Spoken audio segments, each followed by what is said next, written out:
What's going on, y'all? This is that dude, my dude, back with another issue of the Low Budget Environment Podcast. You know we've been busy over on the Explained by C Student channel. Be sure to go check that out on YouTube and TikTok. But what up, y'all? I missed y'all. Lately, video game news. As you know, I'm a big fan of video games. Loved it since I had my first system, which was a Sega Genesis with Sonic 2. You already know. 80s babies, 90s kids, y'all already know what's going on. But lately, we got a trip down memory lane with the recent re-release, or not re-release, with the release of the Marvel Fighting Collection 2, featuring some beloved games of our childhood. Because I'm like, yo, how many times can we play Street Fighter 2, bro? There's like 25 different versions of it, and honestly, Street Fighter 2 ain't all that. I said it. Yes, it was revolutionary, blah, blah, blah, blah. But compared to what we had at that time in the late 1990s and the 2000s, bruh, Street Fighter should have been took a seat. But that's enough of the Street Fighter 2 slander. We got the Marvel Fighting Collection 2 featuring Marvel vs. Capcom, X-Men Children of the Atom, X-Men vs. Street Fighter, and my favorite, Marvel vs. Capcom 2. New Age of Heroes. Yes, I've been playing this for the better half of the past 2.5 decades. I was literally just playing it earlier today. I emulated on a Redream. I've been doing so, like, I had my Dreamcast for ages till it pretty much conked out and it stopped spinning the disc or whatever, and I couldn't find a place to repair it.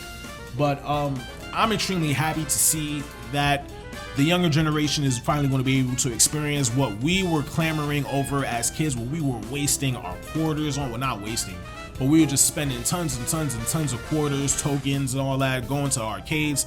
You know, they're finally getting to experience that in their variation, but they're finally going to see the hype of Marvel vs. Capcom 2. Yo, that is like one of my absolute favorite fighting games. My main is Cable, has been Cable number 1. And sometimes I usually switch it up. Sometimes I do Cable, Akuma, and why can't I remember? Cable, Akuma, and Sentinel. Or sometimes I would do Cable, Iron Man, and BB Hood. I call that team disrespectful because, like, if you have them on all projectiles assist, that's super dogs. That's like, depending on who your opponent is, that's like minimum 75, 80 hits. So I've gotten up to like maybe 110, 111, you know. But yo, team disrespectful, we out here. But I don't think I'm going to be able to compete with these new cats online, dogs, because it's like, bruh, we already know we got Justin Wong on there wreaking havoc. He's out here putting the fun in refund. It's going crazy out here, and just a lot of people experiencing it for the first time and are not really having a good time, not really enjoying themselves, which I completely understand. If you know, for people who've never played any of the early Marvel fighting games or any of the earlier Capcom fighting games that featured the Marvel characters, you know, it might take some getting used to compared to the slower nature of a lot of the 3D fighters that we have today, which is no slight to them, but that fast-paced nature, that, you know, that chaos on screen, that's what I'm used to. That's what I grew up with. And it's kind of taken me a while to adjust to a lot of the new 3D fighters. I've been playing a lot of Mortal Kombat 11. That one really stands out to me for some reason. I tried to give Street Fighter 5 a chance, but that might have been a bad example because Street Fighter 5 was absolutely trash. Because how do you have a game with no fucking arcade mode? That's neither here nor there. Neither here nor there. But you know, it's just been one of those things that I'm happy that a lot of people want to get to experience. But if you're going to play online, you're going to have to get good, fam, because there are people out here coming for blood.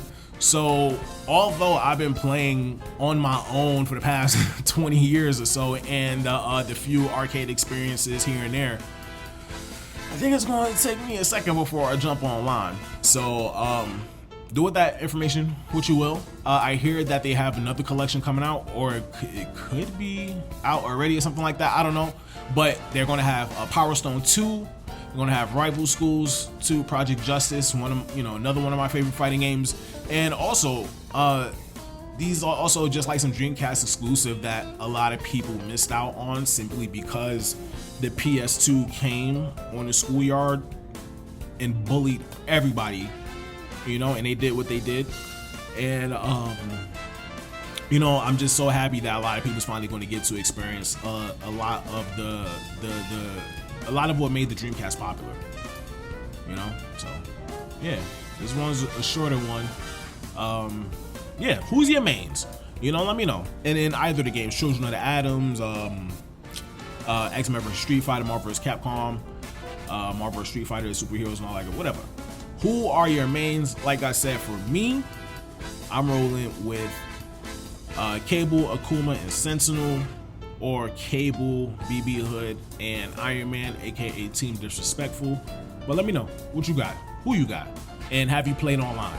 And also, has Justin Wong put the fun in refund for you? Let me know what's up. Until next time, this has been another issue. Wait, no, I'm messing up my own outro. This has been another issue of the Low Budget Environment Podcast with your host, That Dude, My Dude. And until next time, I'm out like big toes and small socks. Peace.